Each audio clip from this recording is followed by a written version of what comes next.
Welcome back, everybody, to DreamHack Winter 2016. Our Grand Prix continues into round number 4 of the Swiss portion. That means we're about halfway through, assuming this round finishes pretty smoothly. Now, we do want to make a quick announcement, given that we had a rough schedule to the beginning of the day due to some technical limitations.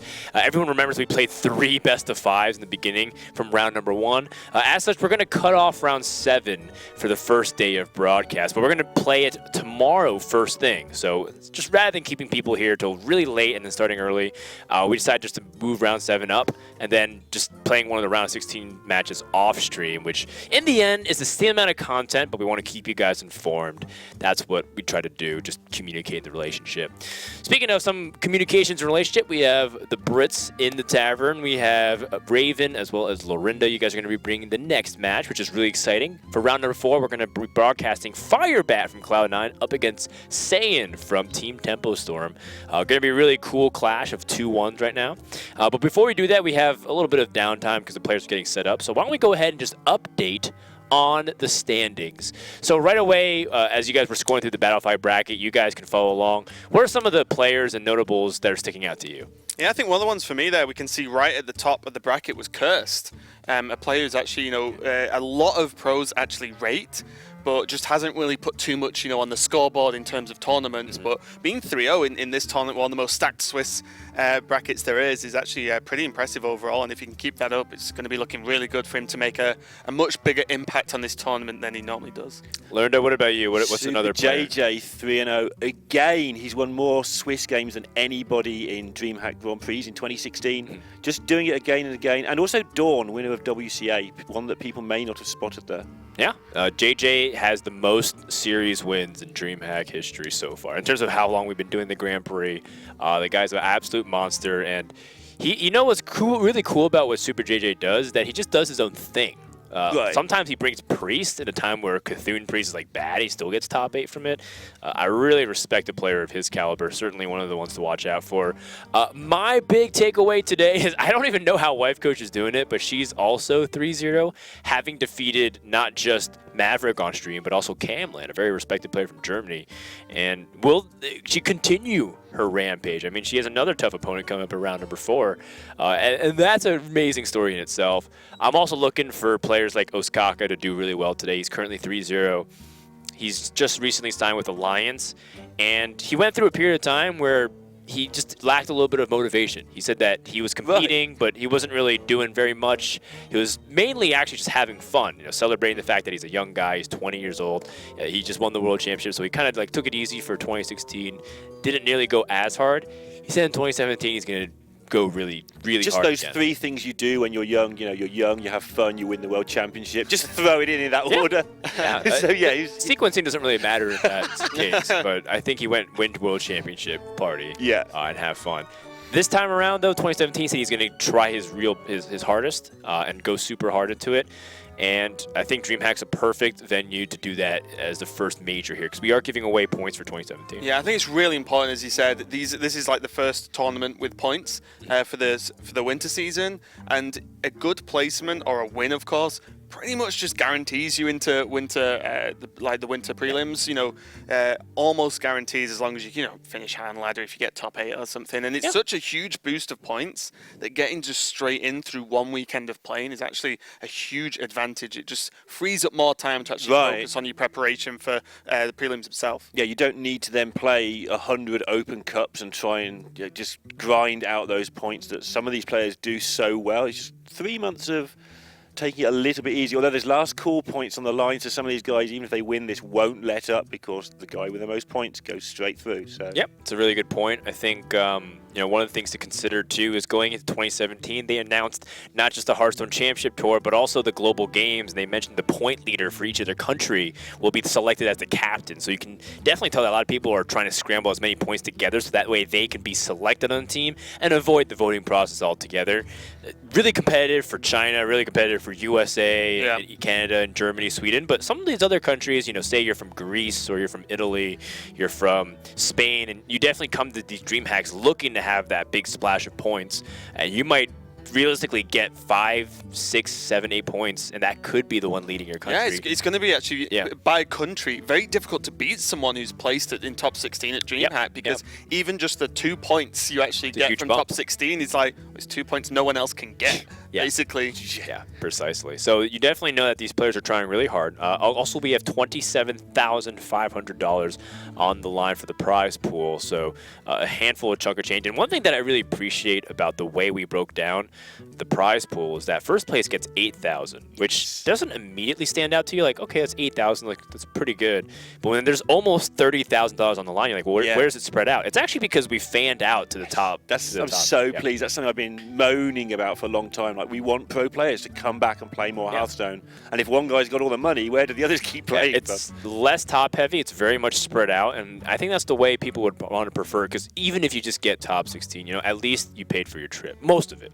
Some people, of course, fly it, but I think as well, it's like a dual reward of actually giving some payouts for the players who perform. So as you said, they can actually just keep afford to keep coming back, keep traveling to events, and also top 16 in this tournament. It's actually a pretty impressive achievement, you know, and to fan the money out of it more, that's actually really difficult. Anyone who makes it out of Swiss has had an extremely good day and a half of playing Hearthstone and performed very well to beat out some of these guys. Yeah, if you get through the round of, if you go through the Swiss round and go to round 16, you at least had to have a 77% win rate in the tournament. You have to go 7-2. Yeah, and that's really impressive.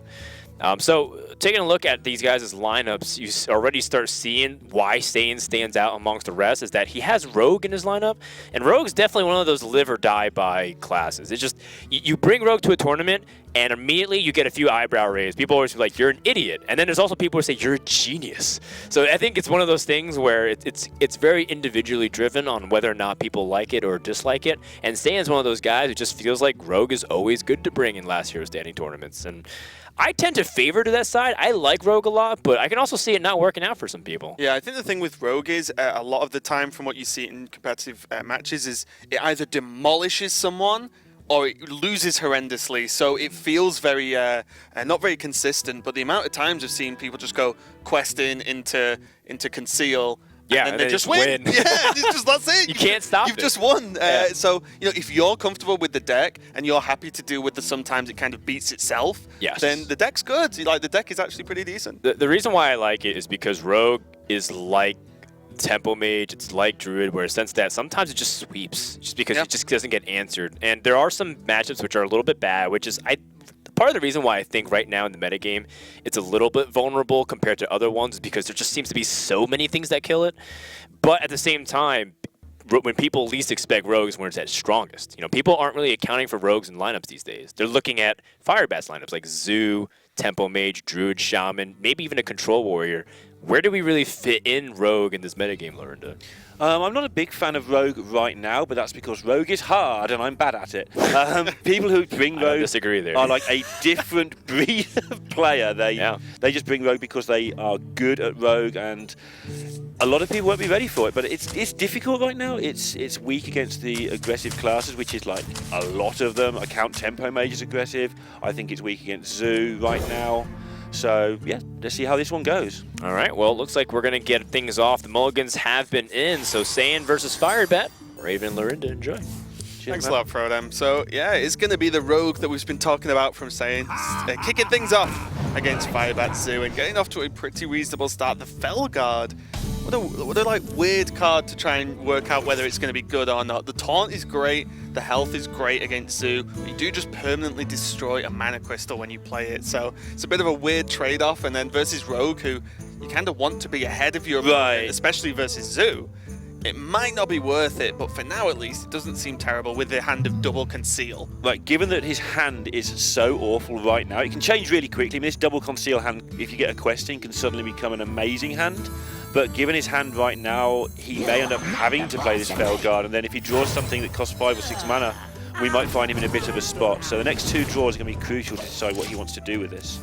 Yeah, I completely agree. And I feel like if you play Felguard and it soaks up 2 sort of chunky minions from the Zoo, then you're probably still not feeling great because you're just permanently a mana crystal down, but you're feeling okay. Like, it could have been a lot worse. At least you've sort of tried to stem the tide that is the Zoo deck. Right, and he may find a way now with this to to wriggle around the Felguard because he's going to be able to play the Tomb Pillager on 4, get the coin, play the Felguard, and then maybe use the and coin. for one turn, have his normal mana at least again. kind of get out of it a little bit for one turn if he feels the need to play it. This is a great pickup as well.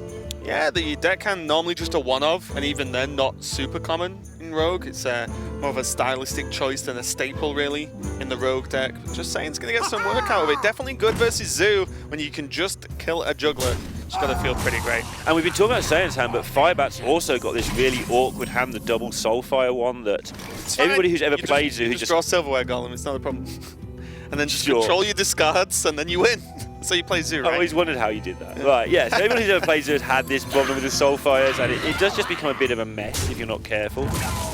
But it's a favoured matchup, as we've said, but Saiyan is managing to develop some sort of board, and that Edwin with the double Conceal and Cold Blood could get really interesting. Yeah, it could be one of those moments where you see the weird sequencing of Conceal, where the Conceal happens before the minion hits the board, just to buff Edwin that little bit more. We'll see how that plays out. It's going to happen a little bit further down the line. As you said, the double Soulfire, I feel like this is the time we're going to see at least one of those come out to play, because that is a very, very clean kill on the Pillager there. Discards the other one, which probably not what he wanted, but it's not a disaster in fairness, because now he gets to play the Counselor. So Edwin is one of the ways you can beat Zoo with this deck. And getting that coin means that Edwin is probably going to be pretty big if he can find something to actually play first.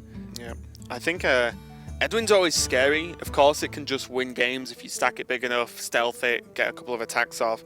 But suddenly, just a Defender of Argus draw from Firebat could actually kind of just lock out Edwin long enough for the Zoo, for him to actually just win. So it's going to be very reliant on when Justsaiyan decides to activate this Edwin, and then if Firebat can put enough sort of tiny speed bumps in the way of it to make it awkward. Yeah, and right now he can't even get Edwin through a Void Walker, let alone anything actually good on the board. Now. So here comes the Felguard. Here we go. Yeah, so this is the turn now that Felguard's come down, Justsaiyan knocked down to 4 mana. So Firebat is now ahead. Obviously had the coin later on as well, but he's going to choose to tap and just take it slow. Yeah, 10-6 Edwin, then Conceal, then hit face again, then Conceal, then hit face again. That's 30. That's his plan. Yeah. Whether he can do it or not with Zoo onslaught while he's trying is a different matter, but his plan is now to just hit face with Edwin down to twice now at 22. Yeah, and the frustration is going to be cards like Voidwalker we see now from Firebat, because it has to be killed. If you trade that Edwin into the Voidwalker, then you probably just lose the race because of that. What you were saying, 2 to 3 hits get him the win, depending on the outcome. And the second you slip on one and you give Zoo one extra turn, you die. That's just how it is. You're not going to win that race. So you have to see if Justsaiyan is a good answer to this Voidwalker here. Yeah, if you can pick up something in the region Backstab of backstab is what I'm thinking, or maybe eviscerate even. He won't be dead next turn, 3, 6, 7, 11. So now he needs to get some removal, probably from this Swashbuckler. Yeah, this is a tough one because Azure Drake just feels good because it's on curve. It's a relatively chunky minion, but then you just throw away all chance of concealing the Van Cleave. Right. And then the Van Cleave could just die to an abusive you on the need counter. precisely You know what I mean? backstab or something to even have a chance. So he's going for this burglar. If you can get something that helps, that doesn't help. Well, it sort of helps, but it doesn't help enough. It's, no discard mechanics for Rogue as far as I'm aware at least, so...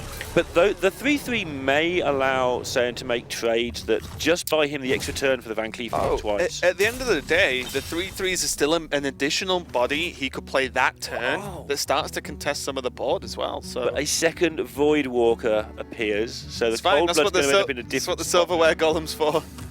Sure, but now the Silver Golem's not going to be able to deal with, say, the Councilman or something, so it's going to be Edwin on defensive duty unless maybe another Cold Blood would sort that out, but it's looking right now like it's going to be difficult. Argus is the scary one now. Right. Being able to taunt multiple minions is going to be an absolute pain for Justsaiyan. I feel like this was the card he needed Firebat not to draw at this point, because now suddenly he has to start trading to multiple minions. And then Zoo's just going to overrun him. Even the Villager, the Gang Boss on the board, are just minions that are a pain to deal with and will start to stack up a lot of damage going forward. Right, and if people are wondering, well, it's still fairly close on board, it kind of is, but if you get rid of your Edwin, that's your win condition gone. So then the Zoo will just stomp you inevitably. Even if the Edwin starts trading into minions, which it's going to have to do, you no longer have that burst finish to beat the Zoo, and the Zoo, even if it doesn't beat you soon, which it probably is going to anyway, it will inevitably just start playing more and more stuff that you can't get rid of. We've seen that. We've seen now, like Firebat with that Defender of Argus, knowing you've put up awkward health minions to deal with. Like the Swashbuckler's not really going to get too much done by itself against this board. He's just gone face, put his opponent to 8 and said, okay, I've not played any Doom Guards this game, so for all Saiyan knows, he's got a Doom Guard prepped and ready to go. There's still abusives in the deck. There's so much additional damage that could come from Firebat. Just saying he's in a very, very tricky spot here and needs to navigate as best he can to get out of it. Yeah, and he needs to navigate out of not only dying, but he needs to be able to keep this Edwin in some sort of shape to win the game with if he possibly can. And... so there's going to be 4 damage available if he trades the Swashbuckler into the 1-1.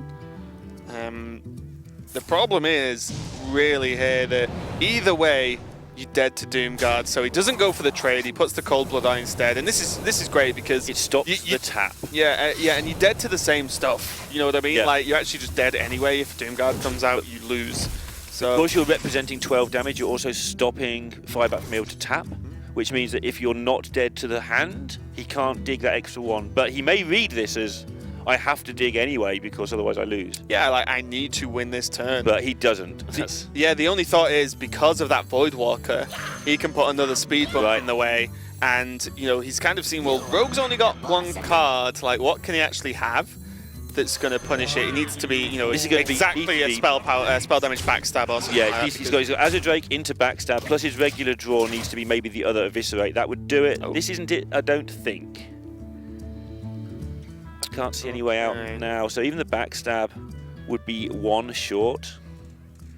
Yeah, this is looking pretty rough.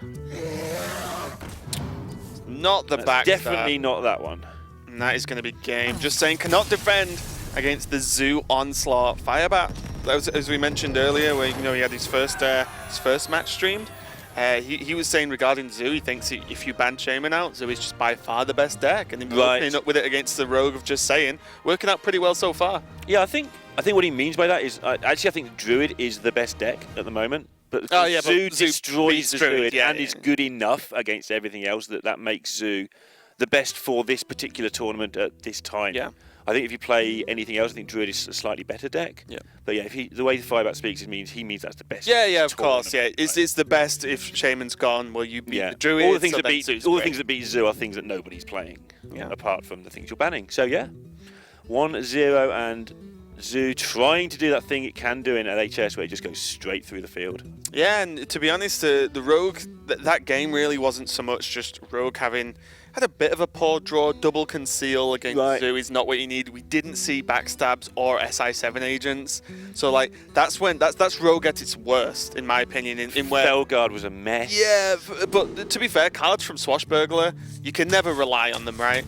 But in general, no backstabs, no SI. I don't know if he plays Deadly Poison, but no Deadly Poison, for example. It's going to make that matchup very, very hard. And the 2 cards he had were Conceal early on. But enough of that. We are moving on to Game 2. Firebat, of course, still on his Zoo list as this is last hero standing. And it looks like Justsaiyan has switched over to his Warrior. Right, and this is why last hero standing games are often 3-2 and why they're often 3-0. If Saiyan wins this game, then it's back in the balance, there'll be counter picks and so on. If he loses this game, he's in a world of trouble. And look at that hand from Firebat. He can get going pretty quick with an almost guaranteed just needs a 1-drop. Silverware Golem.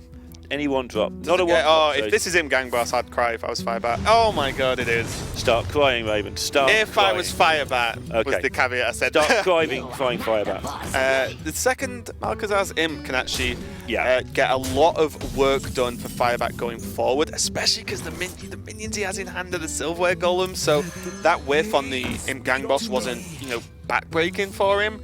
But he would still like to have seen a Silverware Golem. Sure, yeah, it would have been amazing for him. Saiyan drawing that Fiery War Axe on turn 3, and it turns out a 3-2 weapon on turn 3 is nowhere near as good as having it on turn 2 or turn 1. But also, it's Acolyte versus 3 minions on the board that only do 1 damage. You got to be feeling pretty good about that. As just saying you're almost guaranteed. Like you're already guaranteed 2 draws now, but you're probably pretty happy with getting 3 at this point. Although, I mean, it's fantastic. He's going to get to fill his hand up with cards and stuff, but at the moment, he's almost got the hand that's okay anyway. He should be able to cast this lot and draw into stuff anyway. So that'll be more insurance policy later as he draws these cards. But he's almost in the position that he can deal with a lot of the problems, unless Firebat draws more discard, like the Librarian or Soulfire.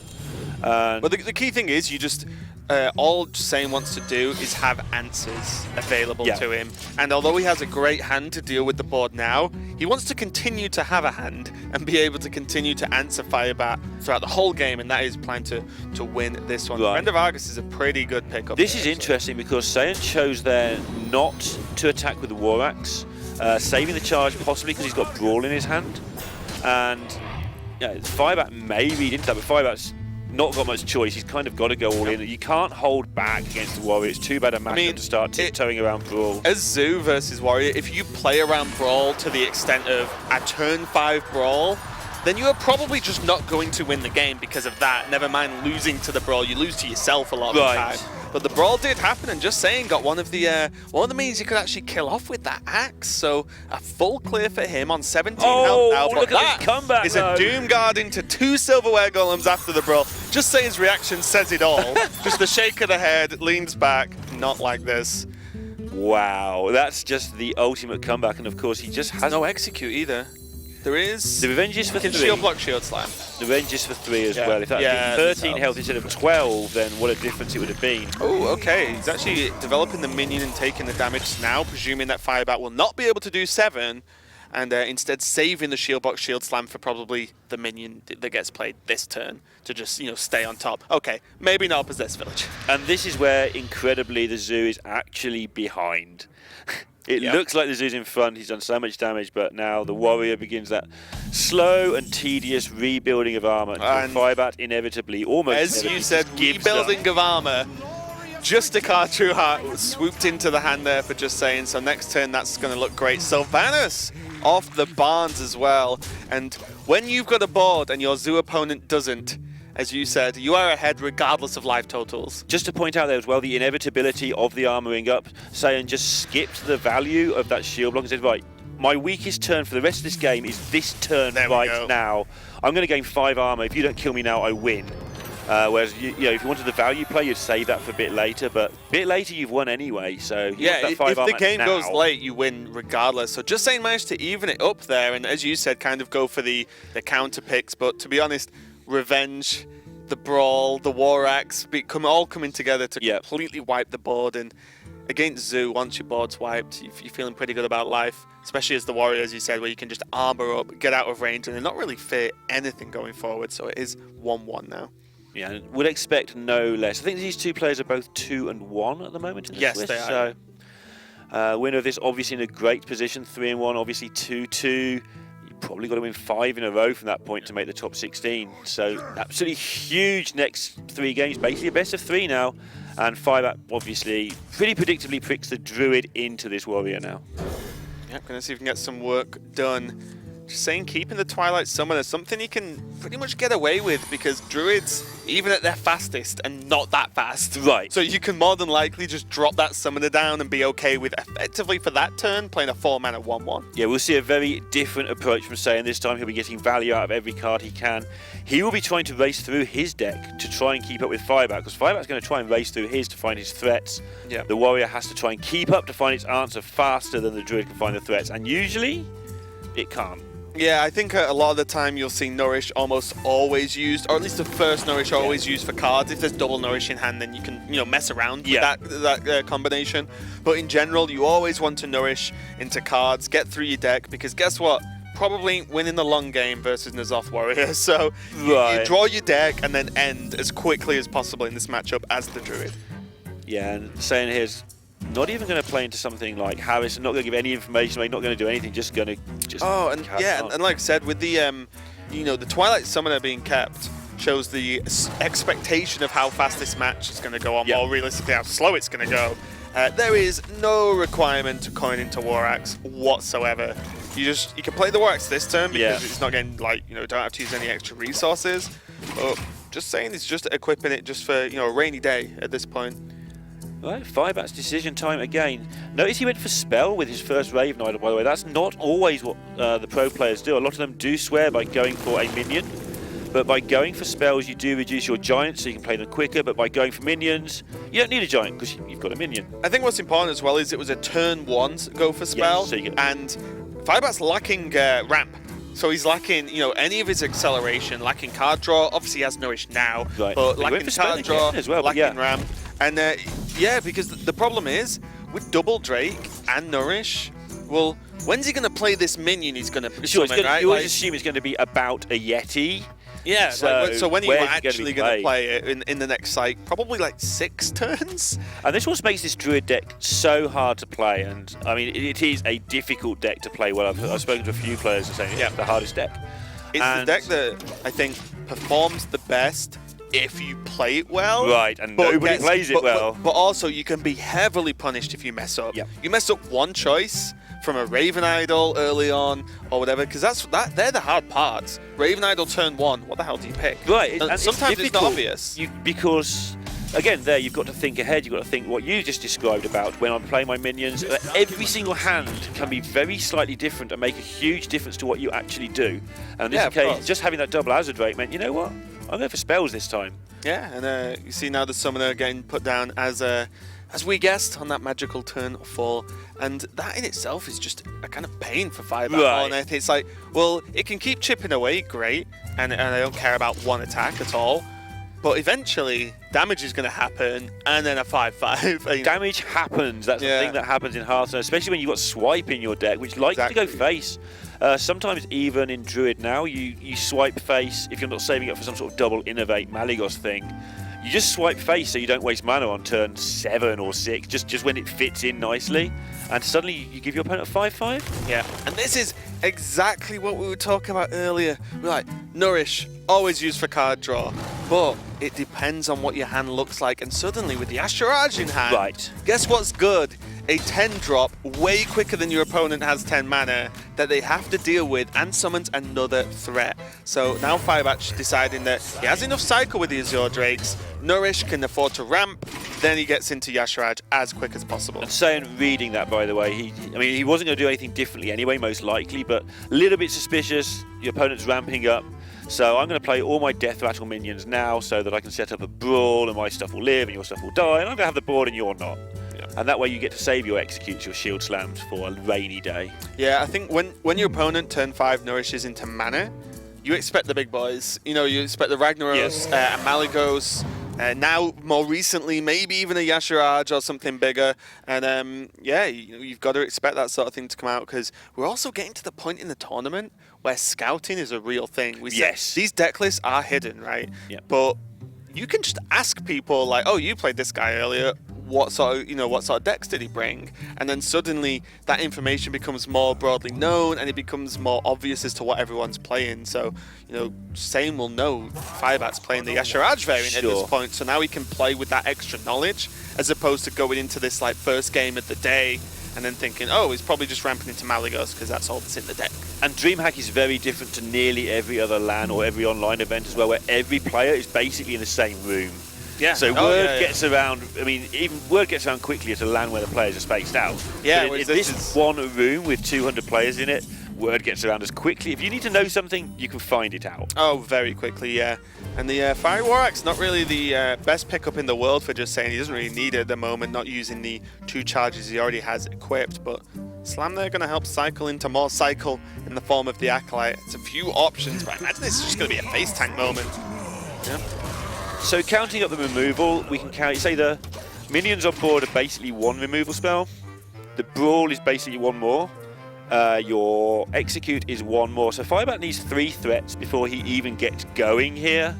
And in that time, Saiyan's going to draw more stuff. So right now, even though Druid is a decent favourite in this matchup, at the moment Saiyan's got control of it. However, while all that is going on, Firebat has accumulated 1 Moonfire, 1 Living Roots, 1 Swipe, and got Saiyan down and a Sylvanas against a Death Rattle deck. Sure. Feeling good about that. Although it looks like he might be not in as strong a position as he would hope, he's still got plenty of ways to win this. Yeah, and the thing is as well, this Yasharaj version of the Druid has just more threats. Like in general, the normal, say regular standard Malygos Druid. So it's not as straightforward for the warrior to deal with. It's something we mentioned at the start of the day, actually. Right. It's not as straightforward as my 2 shield slams are for these minions. Right, My 2 because they're executes just are for not these anymore. minions. Because it's like, well, what about Yasharaj? What about Rag? What about Sylvanas? Suddenly this makes it really difficult to coordinate all your removal to be as efficient as possible. Right, Saiyan's been protecting these Death Rattle minions, but now is the time where you're down to 24, which doesn't sound low, but actually the warrior needs to get out of sight because the Malygos full 4 spell combo is 26. Anytime you're below 26, you're at danger of just dying. Yep. Now we're going to see how Justsaiyan's choosing to deal with this Sylvanas. Such a pain. Is going to trade, and what this does now, even if, there we go, so the Bane's stolen, what this does is, like, cash in the 2 Death Rattles into the Bank of N'Zoth, right? The Bank of exactly. N'Zoth, yeah. You make a deposit, you're going to withdraw later on when you play N'Zoth, and this is important, because if he didn't, and Sylvanas steals one of the Death Rattles pre-death, Yep. then, well, you've just lost one of your key minions from your win condition overall, so... It's just been erased from the bank account forever. Exactly, yeah. Sounds like my bank account. So, yeah, you know, it looks bad that the Sylvanas stole the Bane, but it's still in a pretty good position for Justsaiyan, I feel. Especially because he's drawn N'Zoth. Now he can just play with the full knowledge he has it straight away. Yeah, he'll be looking for something a bit more, I think, because that just counts as 1 more removal spell. I'm classing everything in removal spells because the whole matchup is, can you remove enough of the Druid stuff to not go below about 24, 25, 26 health? And at the moment, it's looking like it's really going to be close to avoid the Malygos. And all the time, I mean, Firebat's still got Yasharaj. He's also got the Giant in his hand still. Yeah, and this is the tough part, especially because what the Sylvanas has caused here. Justsaiyan can portal Shield Slam to deal with these 2 minions, but those are Shield Slams. Like, these they are like kill Malygos. yeah, these are the big removals. But then there's the idea of, well, if he Shield Slams twice this turn, he has 2 executes and bash for next turn. Right. Then he plays N'Zoth. Does he just win before that's a problem, right? Like, that's the key thing to think about as well. Like, is using your removal early on lesser minions enough to win you the game before the big minions win the game for your opponent? A lot of the time it's true and it happens. In fairness, Soto made the point earlier that your shield slams can't kill Malygos because Malygos doesn't reveal itself. And Yeah, going it's to more hurt the you. Arcane Giants, But it's right? good for And the the Giants, Ragnaros. any but- hidden Ancient of War or Exactly, Ragnaros yeah. hiding around. And so we'll probably see him use these fairly liberally over the next couple of turns. This is nice for Firebat.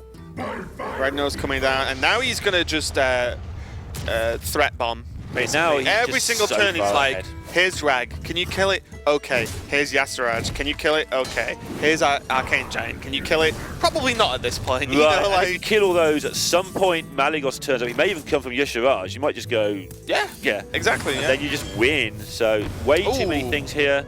And summoning funny. Portal is not exactly what Saiyan wanted here. Just a card for 4. The value. Wow. Yeah. This That's is fine if you have more than 4. yeah. It's going to be double shield slam on Rag. Just the extent Feels saying, bad, man. Yeah, it's the extent he needs to remove these threats, and now Firebat's just probably going to be like, depending on what he draws, yeah, sure. You probably have to deal with this Portal, by the way. It's a little bit irritating Well, to have Warrior that's having a Malygos. permanent Innovate.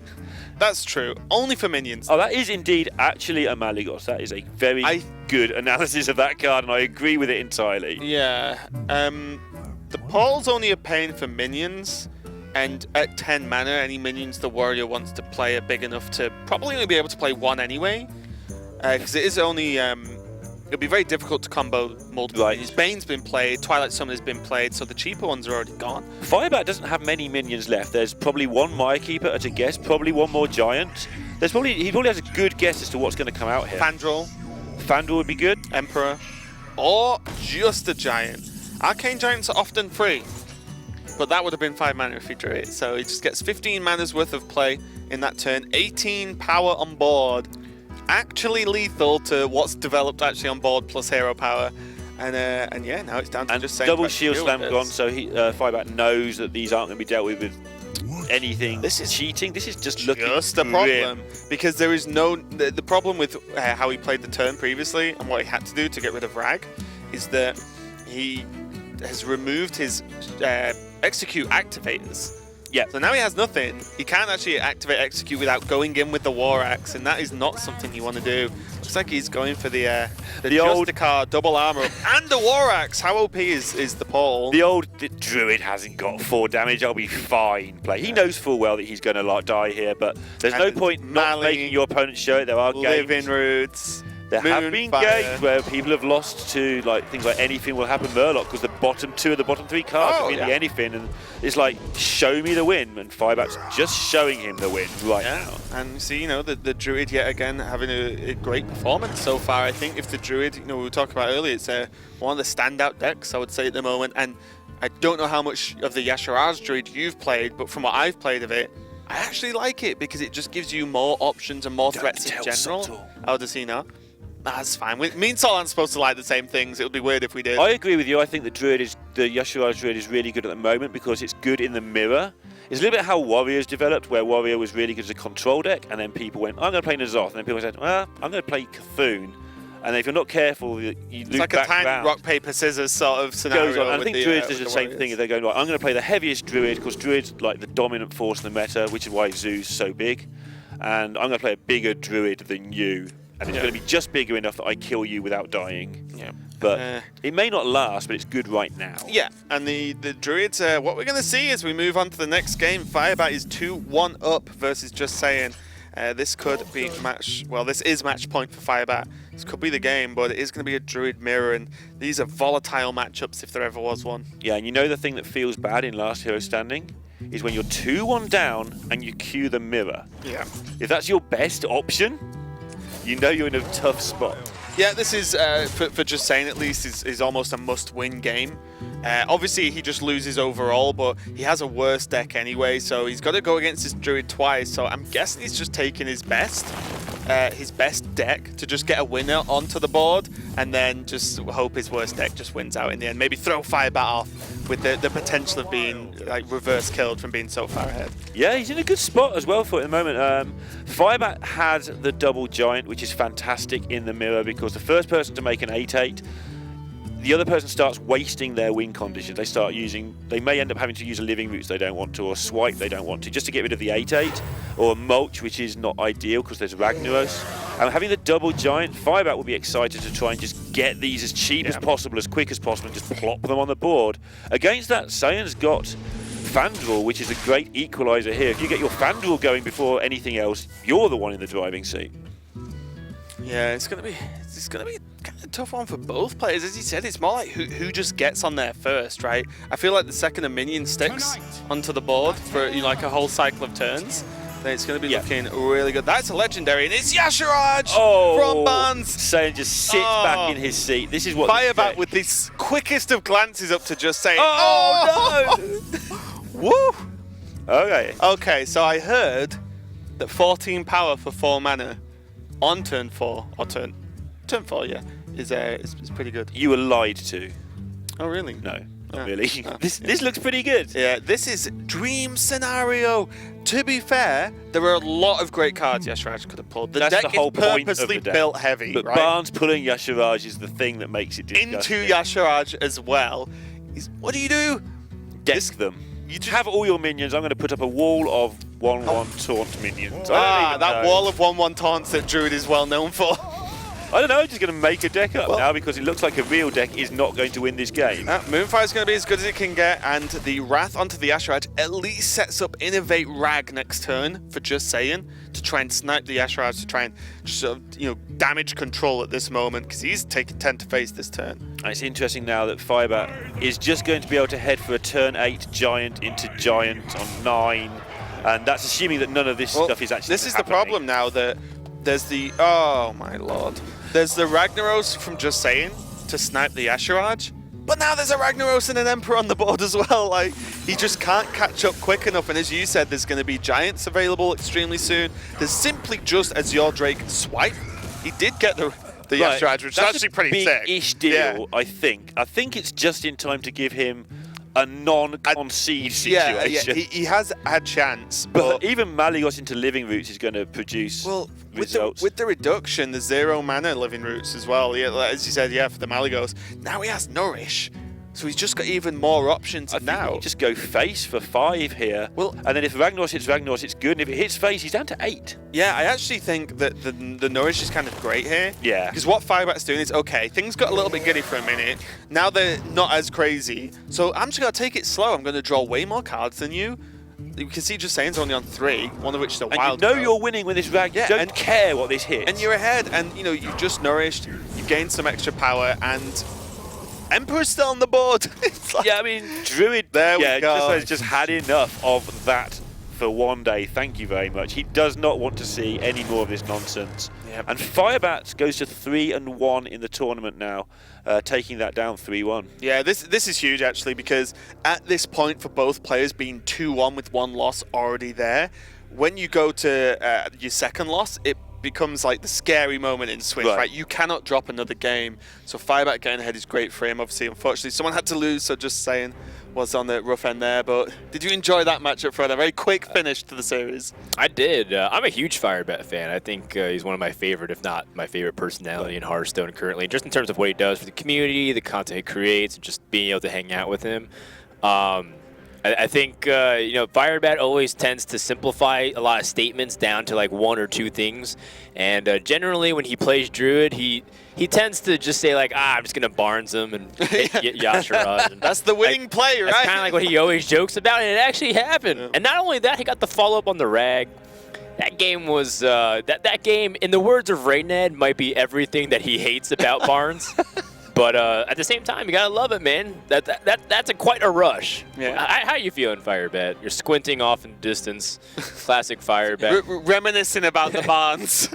Yeah, I mean, you lose a lot of points putting it into your deck because you got to cut Mire Keeper, so you get a little bit of a disadvantage in others, but it's great when it works out.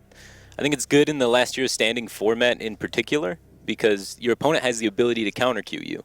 And if they're counter queuing you, you're at a disfavorable matchup already, and there's 2 choices or thoughts of thinking there. Choice number 1 is, you know, just play the standard deck that's optimal and hopefully, you know, you get lucky and you can win it, or it's hard mulligan for your cheesy cards that you throw in there that can sometimes high roll you a terrible matchup, and sometimes you get lucky. Well, I mean, Druid versus Druid isn't exactly a terrible matchup. That's not a bad matchup. He didn't really have the deck to be able to counter queue it left, but yeah, Barnes is a pretty good card. I think I would put it in almost every... I have it in every single deck except for the Zoo, and I think it's debatable that you could almost put it in Zoo. Really? It's, really? You put it in Zoo? Yeah. There's a lot of cards that he just whiffs on. Yeah, but in Zoo they actually utilize the 1/1 more so than any other That's deck, true. right? A lot of buffs. Yeah. So just having it split, but then it's kind of like Razorfin Hunter status. Yeah, but with the upside. potential upside, you know, Yeah, you got with the Death Rattle draw Yeah. card 3/2. You know, you got a Chargers. Sometimes you get the Even Divine Guard or Malkazar's 1/1. in, right?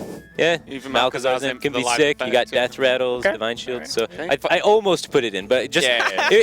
and I'm giving you a hard time. I really wanted to put it in just so I could have Barnes in all 4 of my decks. Yeah. And I think that's not even that bad of a thing to do, but yeah, it didn't quite go that far.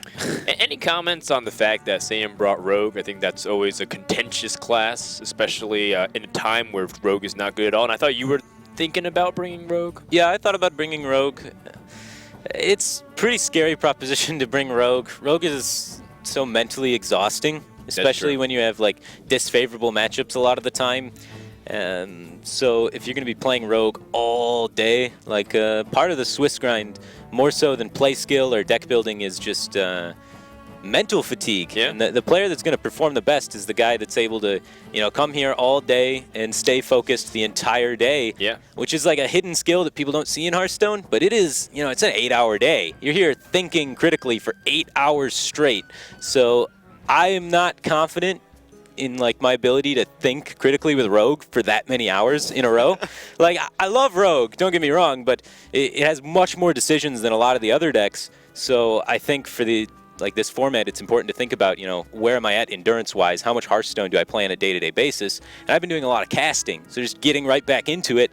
You know, I just like, all right, let's step away from Rogue. Do you for think a you're out minute. of shape? I'm a little out of shape when it comes to He's stamina. just coming out of retirement. Yeah, like stamina's one of the biggest problems I had in even just prelims was towards the end of it, I'd start feeling, you know, I'm misplaying more, I'm playing worse, and it's something that I need to work on more. Prior to coming to this event, I had a few 8, 9-hour streams to try and prep myself stamina-wise for the event. I think that was one of the most important things I did in practice, just so I could make it through. And it's going to be a long day. Yeah, the Heroic Tavern Brawls really was good prep, actually. For Just sure, sitting yeah. down and trying to see if you can grind through. And maybe that's an advantage for people who aren't playing Cthulhu or Control Warrior, because I've seen some Cthulhu Warrior mirrors. Oh, yeah. That's part of the reason why we take so long to get to the next round, is because, you know, Jockey was playing another Cthulhu versus Cthulhu Warrior mirror, and it was super long and drawn out. I mean, if you can do it, more power to you. But, you know, I just like self-evaluate myself, and I'm like, no way I can spend that amount of time, you know, thinking and actually making correct decisions the entire time. So. Gotcha. Well, this is working out so far, 3-1. I mean, after the start of the day, it was pretty rough losing the first round. But if you go through 8-1, you're in good shape. Looking to try and do it. All right. Well, thanks, Firebat, for stopping by. We're going to get ready for our second series that we prepped for this round. Good luck in future matches. Thanks. Coming up next, we have another match that I actually didn't get a chance to peer into. I think it's G2 RDU up against Dawn from Korea. And Dawn is a player that doesn't really strike many people from the West ears. They don't really understand who he is or know his background. But he's actually a pretty well-respected player in Korea, one of the top that's people consider to be from that region. Yeah, Dawn career launched really when he won WCA, when he wasn't so well known. That was like $100,000 or some crazy sum of money. I think it was $100,000. It was more. It was more than that because he got stuff thrown in, and okay, so it was just more. Yeah, I mean it's China, and whether or not he actually got always paid more. for that tournament is still up for debates. Whoa, It's okay. WCA it doesn't really helped him exist anymore. launch- It's fine. helped him launch his his career. Now he streams a lot, and now he gets to play more. And a lot of the players in this sort of event, if they had more time, they would be one of the best players in the world. And Dawn got to that position where he had the money, which bought him more time. And we're precisely. seeing him get deeper and deeper into tournaments again on a regular basis now. Yep. So I believe we're going to jump straight